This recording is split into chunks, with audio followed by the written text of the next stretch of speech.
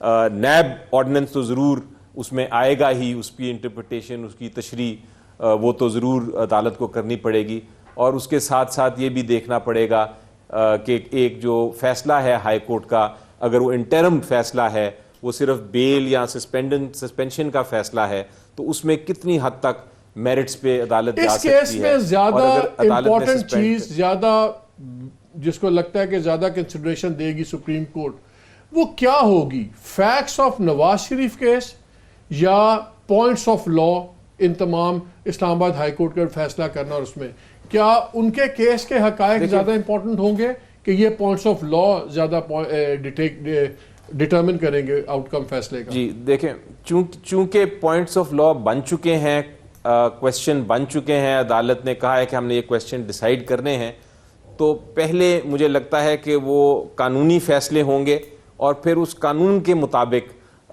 Merits پہ فیصلہ کیا جائے گا نواز شریف صاحب کے کیس کا، کیونکہ ایک بار قانون فیصلہ ہو گیا تو پھر وہ قانون چاہے نواز شریف صاحب ہوں، چاہے میں ہوں، چاہے آپ ہوں، وہ پھر ہر ایک پہ لاگو ہوگا۔ اس لیے وہ قانون کا فیصلہ، قانون ایک بار فیصلہ ہو گیا کہ کیا ہے، تو پھر اس کو فیصلے کو دیکھا جائے گا کہ وہ فیکٹس پہ یا حقائق پہ، اس کیس کے فیکٹس پہ کیا اس کا اثر ہوتا ہے قانون کا، اور پھر نواز شریف صاحب کے کیس کا فیصلہ ہوگا۔ بیرسٹر علی ظفر یہ بتائیں کہ جب جسٹس افتخار چودھری ہوتے تھے تو اس زمانے میں بھی ہوا کہ جی آرٹیکل 184(3) کا بڑا استعمال اور ہے، تو یہ انسٹیٹیوشن کے بجائے چیف جسٹس کی ذات میں تمام پاورز کا محور بن گئی ہے، ذات، ناٹ دا انسٹیٹیوشن۔ پھر جب جسٹس ثاقب نثار آئے تو اس کا ہم نے ایک اور یوزیج دیکھا 184(3) کا۔ پھر مجھے یاد ہے انہوں نے جوڈیشل ایئر کے شروع میں لانچ پہ ایک سپیچ کی تھی چیف جسٹس صاحب نے، جس میں انہوں نے کہا تھا کہ ہمیں سپریم کورٹ کو اس کے خد و خال طے کرنے پڑیں گے کہ 184(3) کس طرح ہونا چاہیے، کیسے نہیں ہونا چاہیے، لیکن اس پہ کوئی بینچ نہیں بنا، اس پہ کوئی چیز نہیں ہوئی۔ اب ایک نئے چیف جسٹس آ رہے ہیں، پھر یہی بحث چل رہی کہ کیا ان کی عدالت پچھلے 2 ججز کی عدالت سے مختلف ہوگی کہ نہیں۔ کیا یہ ضروری ہے، کیا یہ ہونا چاہیے کہ جو نئے چیف جسٹس آ رہے ہیں ان کی ایک پرائرٹی یہ ہو کہ ایک بار سپریم کورٹ یہ بھی فیصلہ کر دے کہ 184(3) کس قسم کی چیزوں میں ہو سکتی ہے اور کیسے انسٹیٹیوشن کی پاور رہے بجائے کہ ذات آف دا چیف جسٹس کی ذات میں رہے؟ کیا ایسا ہونا چاہیے؟ جی دیکھیں، ہمارے قانون میں اس وقت سب سے بڑی جو کنفیوژن ہے، سب سے بڑا جو ہمیں پرابلم آتا ہے لیٹیگیشن میں، وہ ہے کہ آرٹیکل 184(3) کا ایکچولی سکوپ کیا ہے، اس کے حدود کیا ہیں، کس وقت وہ جاری ہو سکتی ہے، کس وقت نہیں جاری ہو سکتی۔ آپ نے درست فرمایا کہ آج سے افتخار چودھری صاحب کے دور سے پہلے تو کافی کلیئرٹی تھی، بہت ساری ججمنٹس تھیں جس میں بتایا ہوا تھا کہ کس کس سچویشن میں آپ کی آرٹیکل 184(3) کی طاقت جو ہے وہ استعمال ہوگی۔ ناظرین کو ہم یاد کروا دیں کہ سو موٹو نوٹس کی بات ہوئی، جب سنتے ہیں سو موٹو جینو موٹو نہیں ہے، وہ چائنیز ریسٹورنٹ میں ہوتا ہے۔ اس پہ سیاسی تشریح دوں گا بعد میں۔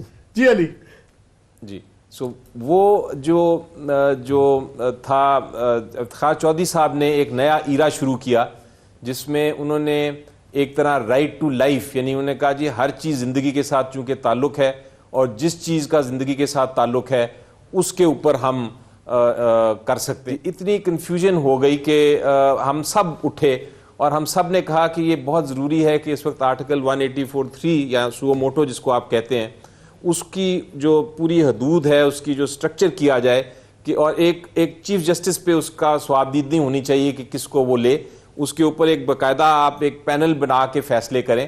اور اس کے علاوہ سب سے ضروری چیز یہ ہے کہ اس کے خلاف اگر کوئی فیصلہ ہوتا ہے 184(3) میں تو اس کے خلاف چونکہ اپیل نہیں ہے، اس لیے اپیل دی جائے، کیونکہ ہمارے آئین میں لکھا ہوا ہے آرٹیکل 10A میں کہ ہر چیز کو فیئرنیس کے ساتھ کرنا ہے، اور اپیل ایک بہت ضروری چیز ہے۔ ہمارا تو اس پہ ریزولیشن ہے اور ہم کہتے کہ ہیں اپیل ہونی چاہیے، اس پہ رائٹ آف اپیل بھی ہونی چاہیے اور اس کو سٹرکچر بھی کیا جانا چاہیے، اور اس میں بینچ بن بھی گیا تھا۔ اور میری جو اپنا ایک اس میں خواہش سمجھ لیجئے، بعض چیزیں خواہشوں کے تابع ہوتی ہیں، میرا خیال ہے کہ نئے آنے والے چیف جسٹس جو ہے اس کو اسٹرکچر کریں گے بھی.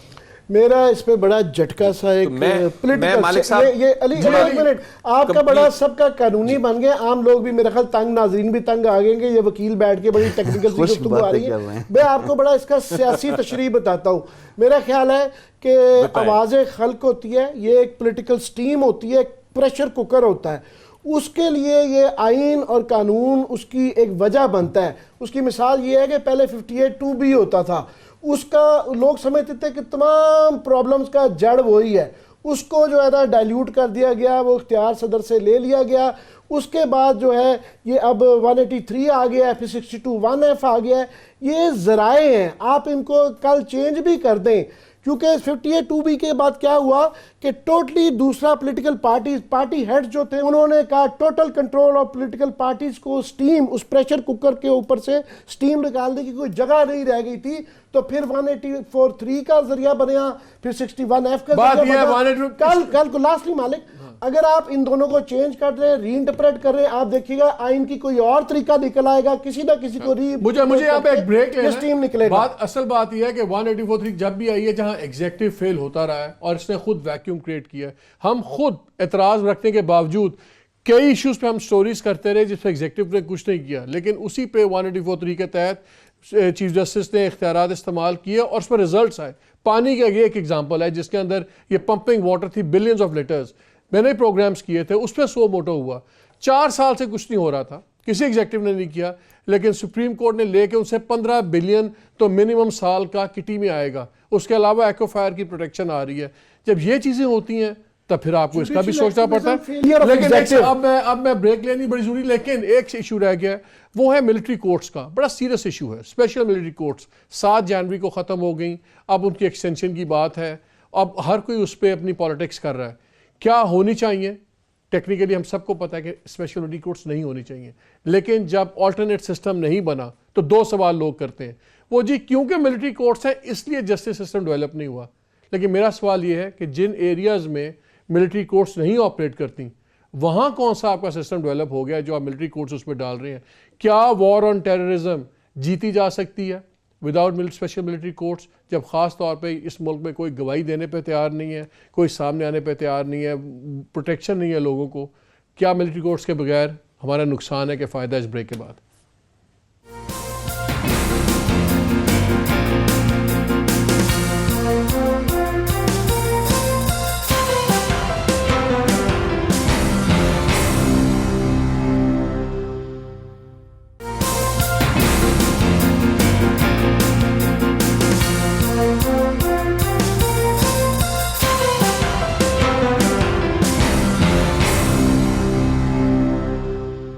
جی ویلکم بیک ٹو دا شو.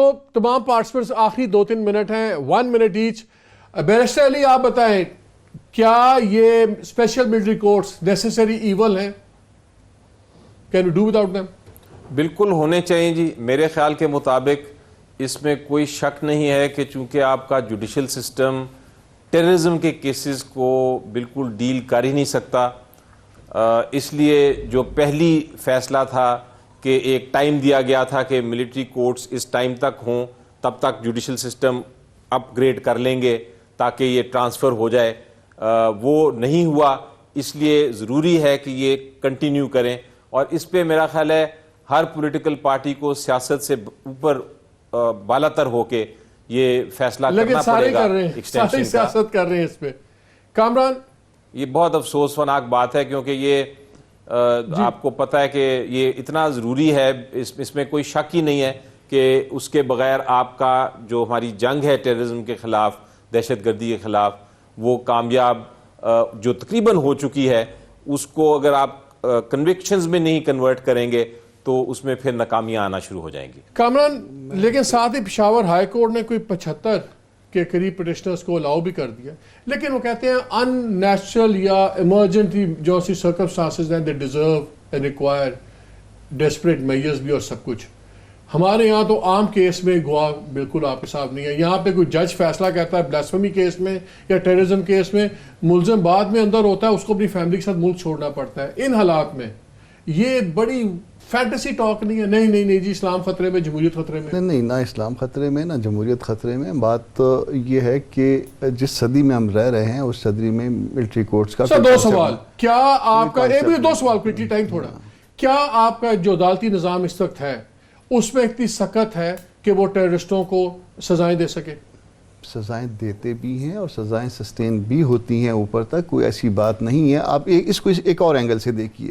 کیا یہ 2 دفعہ جو آپ نے ایکسٹینشن دی ہے ملٹری کورٹس کو، اس کے بعد کیا اس میں دہشت گردی ختم ہو گئی؟ بلوچستان میں 23% بڑھی ہے. نہیں، اوور آل تو بہت کنوکشنز ہوئی ہیں. یہ تو دیکھیے نا، آپ مینلی تو 2 صوبے افیکٹ ہو رہے تھے نا اس سے. ایک آپ کا KPK ہو رہا تھا، ایک بلوچستان ہو رہا تھا. تو بلوچستان میں اب ریسنٹ رپورٹ جو ہے 23% بڑھ گئی ہے.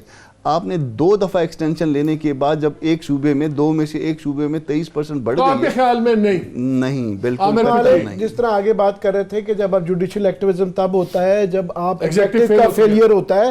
184(3) اور 61(F) جو ہے اس کے ذریعے تب نااہلیاں ہوتی ہیں جب آپ کی FIA نیب وغیرہ اپنا کام نہیں کر رہی ہوتی ہیں. اگین اس میں تکلیف دہ بات یہ of course it's a very bad precedent جو ہے یہ سارا، مگر یہ 2-1 سال میں یہ وعدہ کیا گیا تھا کہ اس دوران میں اس کا جواز ختم کر دیں گے.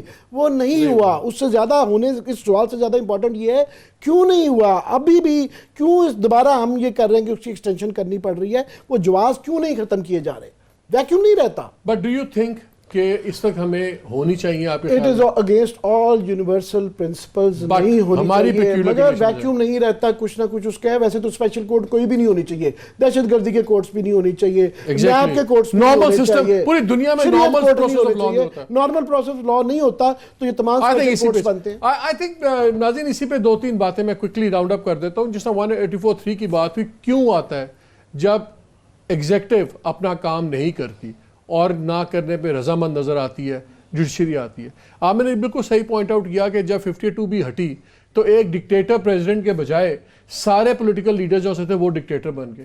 اسی طرح ویکیوم ہوتا ہے. ضروری ہے جس طرح آج اگر ملٹری کورٹس کی بات ہو رہی، پوری دنیا میں ان کے عدالتی نظام اتنا اسٹرانگ ہے کہ ہر قسم کا کیس وہیں پہ بھگت جاتا ہے.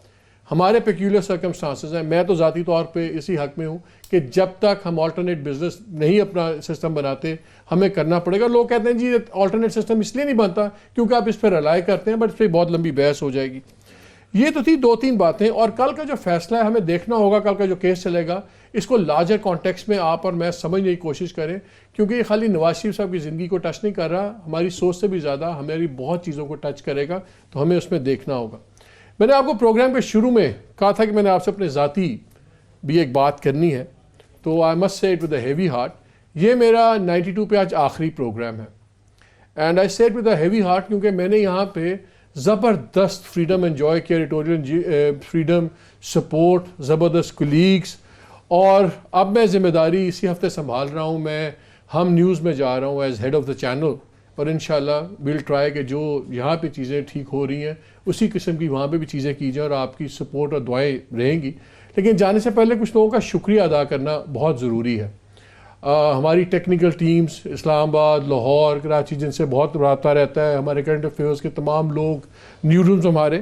لیکن کچھ لوگوں کا میں بائی نیم بھی مینشن کرنا چاہتا ہوں. جو ہماری ٹاپ مینجمنٹ ہے، میاں رشید صاحب ہیں، ہی از بین ویری سپورٹیو. میاں حنیف صاحب جون سے ہیں، وہ خالی سپورٹیو نہیں ہیں، ان سے میں تو ایک بار مذاق میں کہا تھا کہ آپ سے زیادہ ملنے سے ڈر لگتا ہے کہ انسان کہیں نیکی نہ ہو جائے، تو بڑے ہی وہ اس معاملے میں ہیں. پھر جو اسپیشل ایڈوائزر ہے Anwar Mahmood sahab, he is been like a brother to all of us, اور گائیڈ بھی کرتے رہے، سب کو سپورٹ کرتے رہے. لیکن سب سے بڑی بات جو 92 میں ہم نے دیکھا، ہمیں کبھی نہیں کہا گیا، اور میں ہم کا ورڈ اس لیے یوز کر رہا ہوں کہ سر میرے پروگرام میں عامر متین بھی بیٹھے ہوئے ہیں، ہم نے بہت کڑوی ریڈ لائنز بھی کراس کی جو ہر باقی چینلز میں ہوتی ہیں، اور وہ سپورٹ جو ملی اور اس کی وجہ سے آپ لوگوں کا جو پیار ملا، we are very grateful for that. And I don't know زندگی میں کیا ہوتا ہے. میں صرف ایک کہوں گا مالک کہ good luck on your new decision. اللہ آپ کو وہاں بھی کامیابی دے. مگر ہم بھی جو ہے ایک دفعہ چھوڑ کے 92 گئے مگر واپس آ گئے، تو شاید فنگرز کراس، تو یہ راہیں آپ کے لیے دوبارہ دروازہ کھلا ہے. جو جہاں اللہ نے جہاں رزق لکھا ہوا ہے. سو آئی ہوپ کہ وہاں پہ بھی میں آپ کی توقعات پہ پورا اتروں گا، اور آپ مجھے نہیں چھوڑیں گے. میں چینل چینج کر رہا ہوں، میں نہیں بدل رہا. دعا میں یاد رکھیے گا. اجازت دیجیے. اللہ حافظ.